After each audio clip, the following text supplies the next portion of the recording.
क्यों समान नागरिक संहिता को लेकर गरमा रखी है सियासत? क्या है समान नागरिक संहिता? ब्रिटिश राज में ही हुआ था सबसे पहले इसका जिक्र। अंबेडकर ने भी की थी चर्चा। आजादी के बाद साहबानो केस में यूसीसी का हुआ था जिक्र।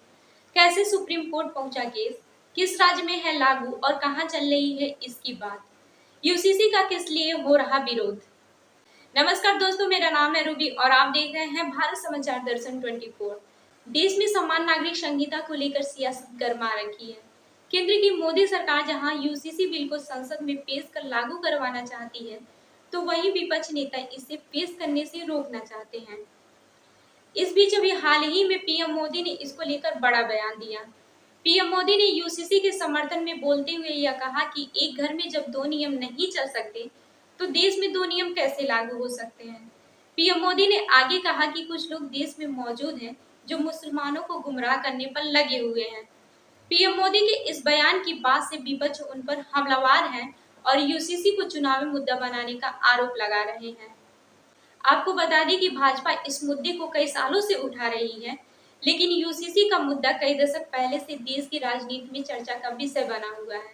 आइए जानते हैं आखिर सबसे पहले कब हुआ यूसीसी का जिक्र, क्या है इसके विरोध की वजह।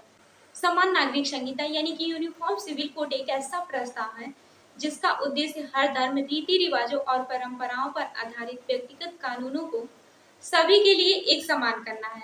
इसका मतलब है कि सभी धर्म, जाति, पंथ और लिंग के लोगों के लिए भारत में विवाह, तलाक, गोद लेने और विरासत के मामलों के नियम एक जैसे होंगे।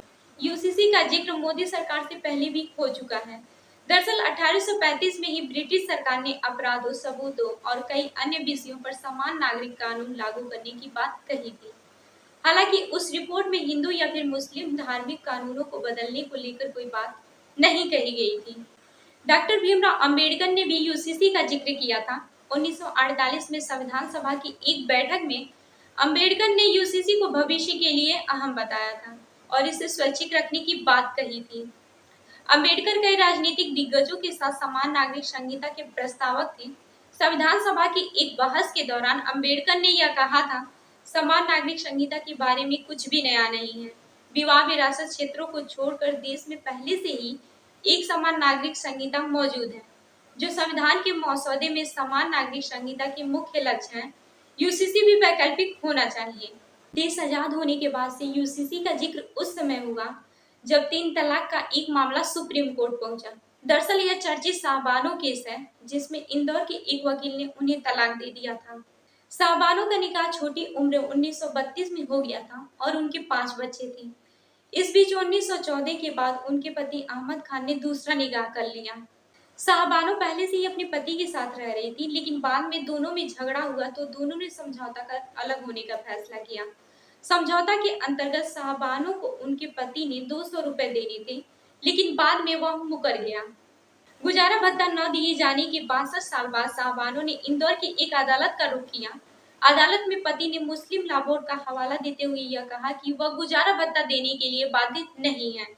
हालांकि कोर्ट ने उसे 20 रुपए देने का निर्देश दिया। इतने कम पैसों में साहबानो का घर नहीं चल पा रहा था। इसके चलते उसने बाद में मध्य प्रदेश के हाई कोर्ट का दरवाजा खटखटाया, जहां हाई कोर्ट ने उसके पक्ष में फैसला सुनाते हुए पति को 169 रुपए देने का आदेश दिया। हाई कोर्ट के फैसले से जब पति संतुष्ट नहीं हुआ तो वह सुप्रीम कोर्ट पहुंचा और उसने हाई कोर्ट के फैसले को पलटने की मांग की। हालांकि शीर्ष न्यायालय ने 1985 में हाई कोर्ट के फैसले को सही करार दिया।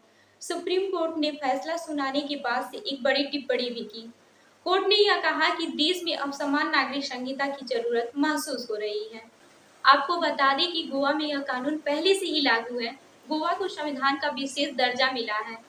राज्य में सभी धर्म जातियों के लिए फैमिली लॉ लागू है। इसके अंतर्गत सभी धर्म, जाति, संप्रदाय और वर्ग से जुड़े लोगों के लिए शादी, तलाक, उत्तराधिकार के कानून समान है। वहीं असम, उत्तराखंड और गुजरात की भाजपा सरकारों ने इसे लागू करने के लिए कदम बढ़ाया है। गौरतलब है कि यूसीसी लागू होने को मुस्लिम समुदाय उनके धर्म में दखल देना मान रहे हैं। मुस्लिम पर्सनल लॉ बोर्ड का यह कहना है कि शरीयत के तहत मुसलमानों के लिए कानून अलग है और इसमें महिलाओं को संरक्षण दिया गया है, इसलिए यूसीसी की जरूरत नहीं है। उनका मानना यह है कि यूसीसी से मुस्लिम पर्सनल लॉ बोर्ड का वजूद खतरे में पड़ जाएगा। तो इस खबर में इतना ही। आपको यह खबर कैसी लगी हमें टिप्पणी करके जरूर बताइएगा। तब तक के लिए देखते रहिए भारत समाचार दर्शन। धन्यवाद।